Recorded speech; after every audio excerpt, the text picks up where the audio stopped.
As 2023 drew to a close and President Biden asked Congress for billions more to help Ukraine fight their Russian invaders, NBC News political analyst Chuck Todd told me, Biden wants the Ukraine aid, period. But is that how Republicans feel about a more secure border? Do they want one, period?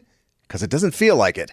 Chuck told me a couple of months ago that the failure to get Ukraine aid for Biden would negate a rationale for his presidency. It's that important to him. And it's why he became willing to do anything to get it passed, even tick off the far left wing of the Democratic Party by agreeing to Republican demands that border funding be added to a national security bill, which makes sense. Border security is national security, after all. As of Sunday night, that Republican wish was within view.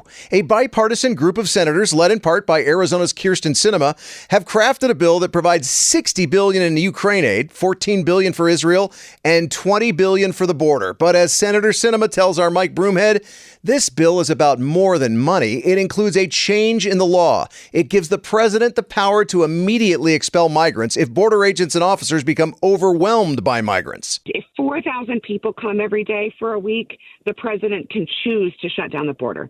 But at 5,000, which is kind of the number at which our system can't process people quickly enough, then it mandates that we shut down the border entirely. The migrants who have been overwhelming the Arizona border are the ones intentionally getting picked up by Border Patrol because they know they'll be almost instantly released after promising to show up in immigration court sometime in the, not kidding, 2030s.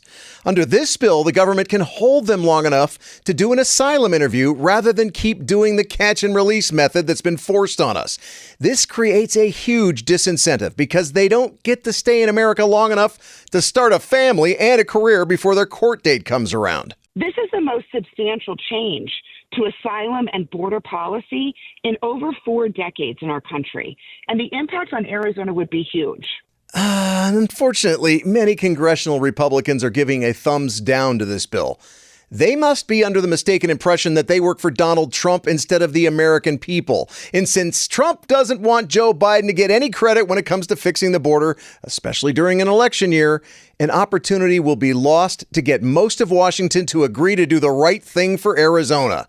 Great job, guys. You guys are so ensconced in politics, you're actually screaming in the mirror, arguing with yourselves now. Thanks for watching Sharper Point. Click to see more from Arizona's morning news and tap the button in the middle to subscribe.